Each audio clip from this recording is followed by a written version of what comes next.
ইবাদত গুজার জুরাইজ ও মায়ের অভিশাপ। জুরাইজ ছিলেন একজন একনিষ্ঠ ইবাদতকারী।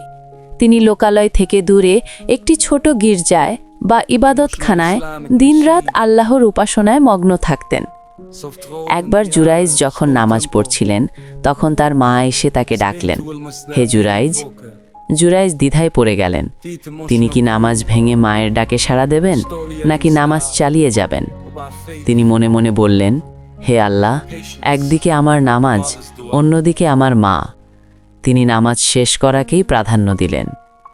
পরপর 3 দিন একই ঘটনা ঘটল। মা ডাকলেন, কিন্তু জুরাইজ নামাজ ছাড়লেন না।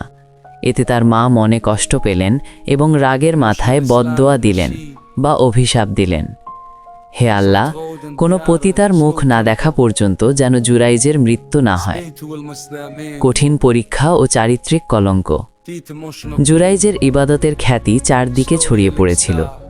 বনি ইসরায়েলের কিছু লোক তার এই খ্যাতিতে ঈর্ষান্বিত হয়ে তাকে অপমান করার ষড়যন্ত্র করল। তারা এক সুন্দরী রূপসী পতিতার সাহায্য নিল। সেই নারী জুরাইজকে প্রলুব্ধ করার চেষ্টা করল, কিন্তু জুরাইজ আল্লাহর ভয়ে তার দিকে ফিরেও তাকালেন না। ব্যর্থ হয়ে সেই নারী জনৈক রাখালের সাথে লিপ্ত হল এবং গর্ভবতী হয়ে পড়ল। যখন তার সন্তান ভূমিষ্ঠ হল, সে মিথ্যা দাবি করল যে এই সন্তান জুরাইজের।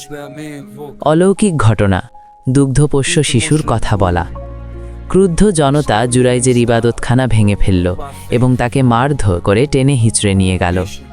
জুরাইজ শান্তভাবে মুচকি হাসলেন, কারণ তিনি বুঝতে পেরেছিলেন এটি মায়ের দোয়ার ফল।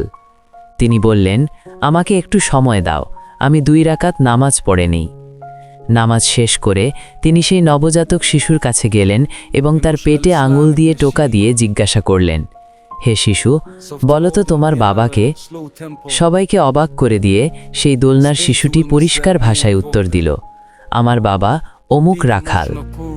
ফলাফল ও শিক্ষা। এই অলৌকিক ঘটনা দেখে উপস্থিত জনতা স্তম্ভিত হয়ে গেল। তারা নিজেদের ভুল বুঝতে পেরে জুরাইজের কাছে ক্ষমা চাইল।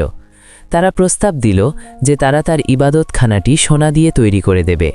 কিন্তু জুরাইজ বিনয়ের সাথে তা প্রত্যাখ্যান করলেন এবং বললেন, এটি আগের মতোই মাটি দিয়ে তৈরি করে দাও।